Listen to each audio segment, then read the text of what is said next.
ಇನ್ನು ಬ್ಯಾನರ್ ಅಳವಡಿಕೆ ಗೋಲ್ಮಾಲ್ ಬಗ್ಗೆ ಆರ್ಮ್ಯಾಕ್ಸ್ ನಿರಂತರವಾಗಿ ವರದಿಯನ್ನು ಪ್ರಸಾರ ಮಾಡ್ತಾ ಇದೆ. ದಾಖಲೆ ಸಮೇತ ಸುದ್ದಿಯನ್ನು ಪ್ರಸಾರ ಮಾಡಿದರೂ ಸಹ ಲೋಕಾಯುಕ್ತ ಯಾಕೆ ಇಲ್ಲಿಯವರೆಗೆ ಕ್ರಮ ಕೈಗೊಂಡಿಲ್ಲ? ವರದಿ ಪ್ರಸಾರ ಆಗಿ 3 ದಿನ ಕಳೆದರೂ ಸಹ ಇಲ್ಲಿಯವರೆಗೆ ಲೋಕಾಯುಕ್ತದಲ್ಲಿ ದೂರು ದಾಖಲಾಗಿಲ್ಲ.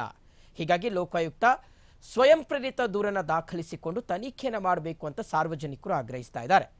ಲೋಕಾಯುಕ್ತ ನಡೆಗೆ ಸಾರ್ವಜನಿಕ ವಲಯದಲ್ಲಿ ಭಾರಿ ಬೇಸರ ವ್ಯಕ್ತವಾಗ್ತಾ ಇದೆ. ತಪ್ಪಿತಸ್ಥರ ವಿರುದ್ಧ ಕ್ರಮ ಯಾವಾಗ ಅನ್ನುವ ಪ್ರಶ್ನೆಯನ್ನ ಸಾರ್ವಜನಿಕರು ಕೇಳ್ತಾ ಇದ್ದಾರೆ.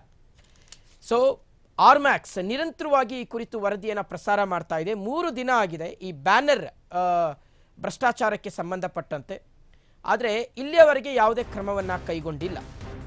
ಬ್ಯಾನರ್ ಅಳವಡಿಕೆ ಗೋಲ್ಮಾಲ್ ಬಗ್ಗೆ ಆರ್ಮ್ಯಾಕ್ಸ್ ನಿರಂತರವಾಗಿ ವರದಿಯನ್ನು ಪ್ರಸಾರ ಮಾಡ್ತಾ ಇದೆ. ದಾಖಲೆ ಸಮೇತ ಸುದ್ದಿಯನ್ನು ಪ್ರಸಾರ ಮಾಡಿದರೂ ಸಹ ಲೋಕಾಯುಕ್ತ ಯಾಕೆ ಇಲ್ಲಿಯವರೆಗೆ ಕ್ರಮವನ್ನು ಕೈಗೊಂಡಿಲ್ಲ? ವರದಿ ಪ್ರಸಾರ ಆಗಿ 3-4 ದಿನ ಕಳೆದರೂ ಸಹ ಪ್ರಕರಣ ದಾಖಲು ಮಾಡಿಕೊಂಡಿಲ್ಲ ಲೋಕಾಯುಕ್ತ. ಲೋಕಾಯುಕ್ತ ನಡೆಗೆ ಸಾರ್ವಜನಿಕ ವಲಯದಲ್ಲಿ ಭಾರಿ ಬೇಸರ ವ್ಯಕ್ತವಾಗ್ತಾ ಇದೆ. ತಪ್ಪಿತಸ್ಥರ ವಿರುದ್ಧ ಕ್ರಮ ಯಾವಾಗ ಅನ್ನುವ ಪ್ರಶ್ನೆ ಈಗ ಕಾಡ್ತಾ ಇದೆ.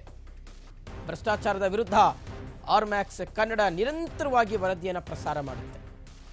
ಬ್ಯಾನರ್ ಅಳವಡಿಕೆ ಗೋಲ್ಮಾಲ್ ಬಗ್ಗೆ ಆರ್ಮ್ಯಾಕ್ಸ್ ನಿರಂತರವಾಗಿ ವರದಿಯನ್ನು ಪ್ರಸಾರ ಮಾಡ್ತಾ ಇರುವಂಥದ್ದು.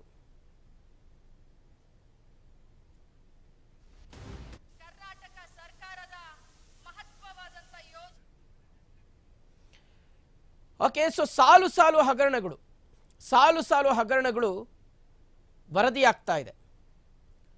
ಒಂದು ಕಡೆ ಗೃಹಲಕ್ಷ್ಮಿ, ಮಗದೊಂದು ಕಡೆ ಟಿವಿ, ಈಗ ಬ್ಯಾನರ್. ಹೀಗಾಗಿ ಲೋಕಾಯುಕ್ತ ಸುಮೋಟೋ ಕೇಸನ್ನು ಹಾಕಬೇಕು ಅನ್ನುವ ನಿಟ್ಟಿನಲ್ಲಿ ಮಾತುಗಳು